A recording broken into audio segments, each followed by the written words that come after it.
very good evening to you all. Myself, Dr. B.L. Sharma. Welcome to this channel, Align's Mind Map. Actually, आप सभी के आग्रह पर मैं इस YouTube चैनल के माध्यम से वैसे छात्रों के साथ जुड़ रहा हूँ जो रिमोट एरियाज में हैं, जो मुझसे डायरेक्ट कॉन्टैक्ट्स में नहीं हैं। उन लोगों का ये एक आग्रह था कि सर आप हमें कुछ अपनी लाइब्रेरी साइंस के एक्सपीरियंस का हमें लाभ दिलाए। चलिए इसी कड़ी में मैं बिना समय गवाए स्टार्ट करता हूँ। आज का जो मेरा टॉपिक है वो बड़ा ही सिंपल सा टॉपिक है, वो है लाइब्रेरी साइंस की 5 लॉज ऑफ लाइब्रेरी साइंस। तो 5 लॉज ऑफ लाइब्रेरी साइंस हम लोग देखते हैं ये है क्या। 5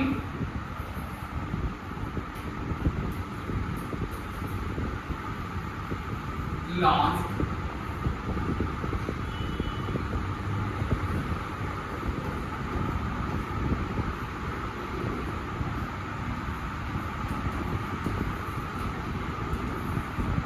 laws of library science।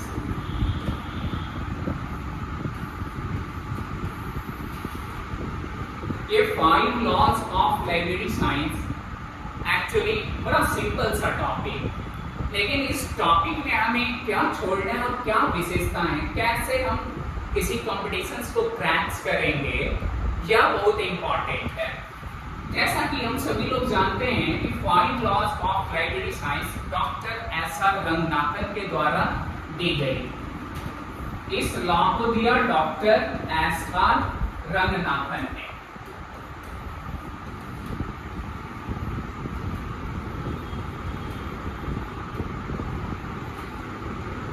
इन्होंने 5 लॉज को दिया, लेकिन क्या हमें ये पता है कि ये 5 लॉज में भी फर्स्ट लॉ जो है वो किसने दिया? इनके टीचर डॉक्टर एस.आर. रंगनाथन के teacher E P. Ross. E P. Ross ने क्या किया कि फर्स्ट लॉ को ई.पी. रॉस ने दिया था। तो ई.पी. रॉस अब क्या किया, उन्होंने क्या कहा, लेट्स सी। हम लोग देखते हैं कि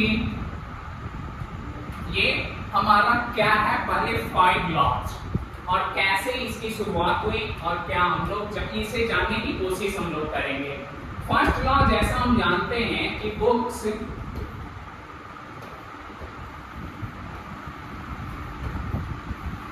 are for use. Second law, books are for all।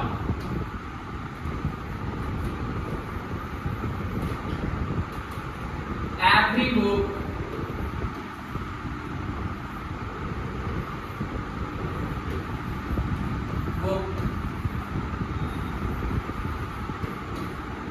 its reader।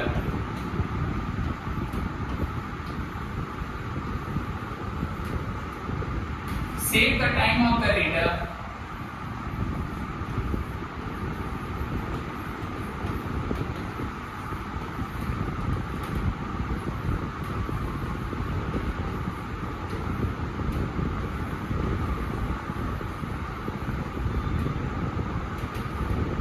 Library is a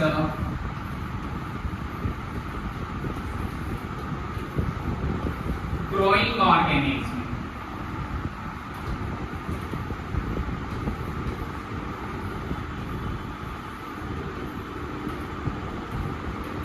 ये 5 लॉज डॉक्टर एस.आर. रंगनाथन के द्वारा दिया गया कब? 1928 में, 1928 में। लेकिन जब दी तो गई, इनके माइंड का एक क्या था कि ये दिमाग में ये चला और इस चीज को पब्लिश जो किया गया वो 1931 में। तो अब हमें ये समझना है कि इस लॉज को जो है 1928 में ये रंगनाथन के दिमाग में आई, उन्होंने इसका फॉर्मेशन किया। बट पब्लिकेशन जो है, इसकी पब्लिकेशन वो कब हुई? 1931, यानी पब्लिकेशन 1931 में इसका पब्लिकेशन हुआ।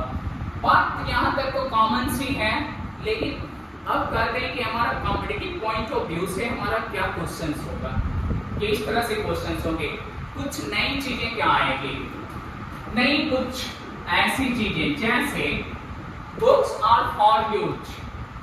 ये फर्स्ट लॉ रंगनाथन की नहीं है, एक्चुअली में ईबी रॉस का नाम आपने सुना होगा। तो फर्स्ट लॉ ईबी रॉस के द्वारा दी गई थी, और वो ऐसा रंगनाथन यानी कि जो फादर ऑफ लाइब्रेरी साइंस है, उनके ये टीचर थे।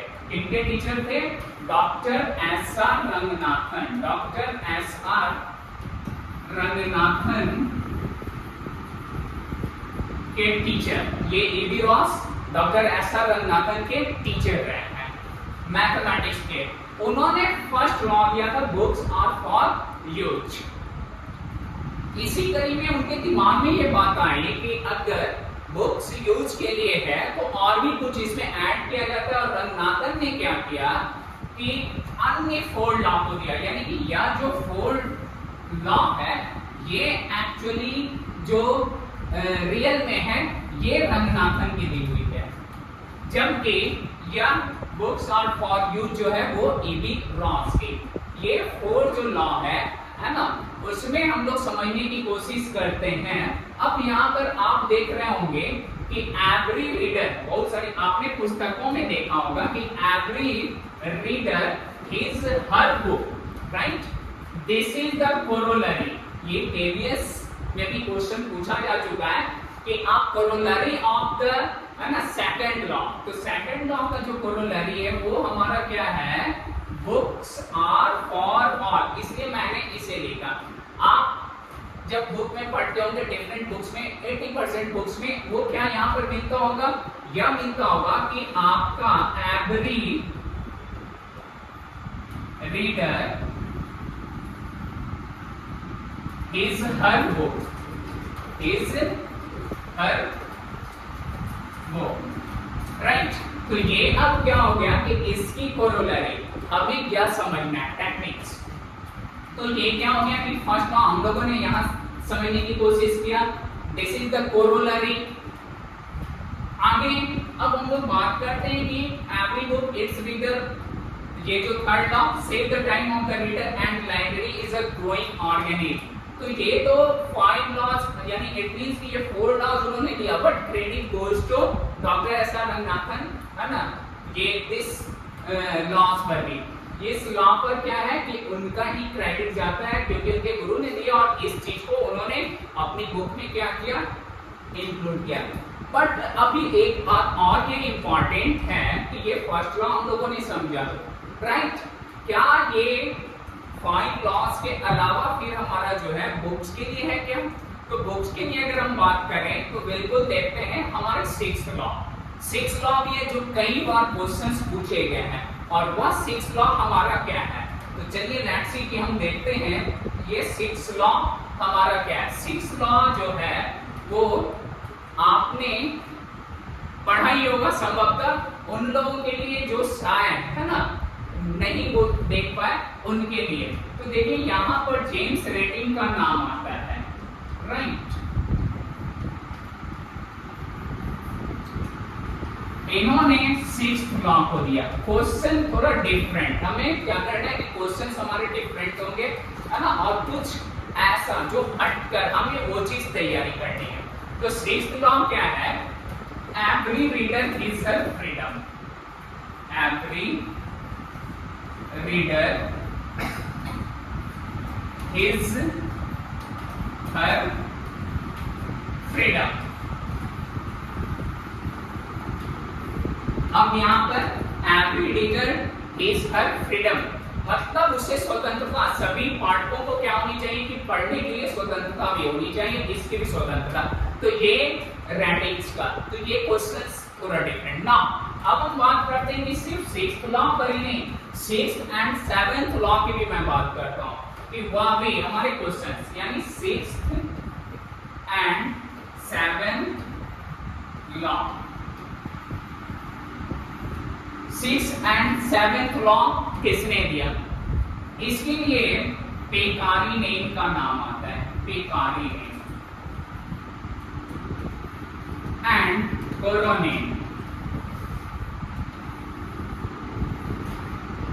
पेकारी नेम एंड कोरोनेम एक ऐसे साइंटिस्ट हैं जिन्होंने क्या किया कि सिक्स्थ एंड सेवेंथ लॉ को दिया। सिक्स्थ लॉ हमारा फिर क्या है? सिक्स्थ लॉ अभी मैंने देखा किसके अकॉर्डिंग?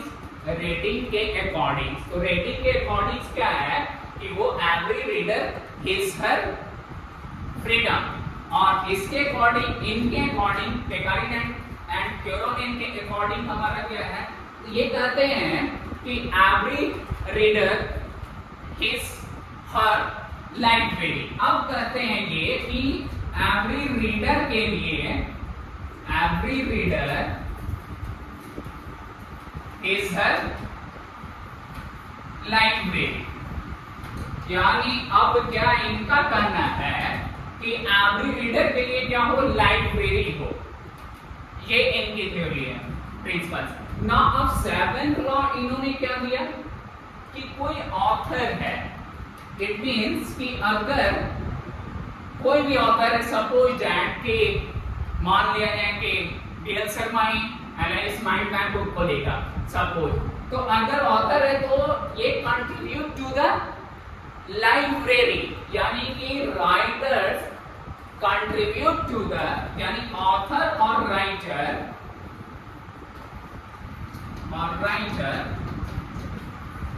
कंट्रीब्यूट टू द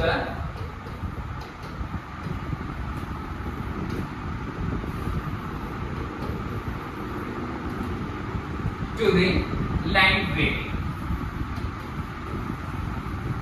यानी यह जो है क्या करेगा? कंट्रीब्यूट करे। ये किसी ऑथर की ये रिस्पांसिबिलिटीज बनती है ना, कि आप क्या कर रहे हैं कि आप या राइटर है तो वो अपनी पुस्तकों को लाइब्रेरी में भी कंट्रीब्यूट करें। This is the theory. तो इट मींस कि ये हमारा क्या हो गया कि हम लोगों ने अभी देखा कि 5 लॉज में हमें कैसे पढ़ना है और क्या करना है।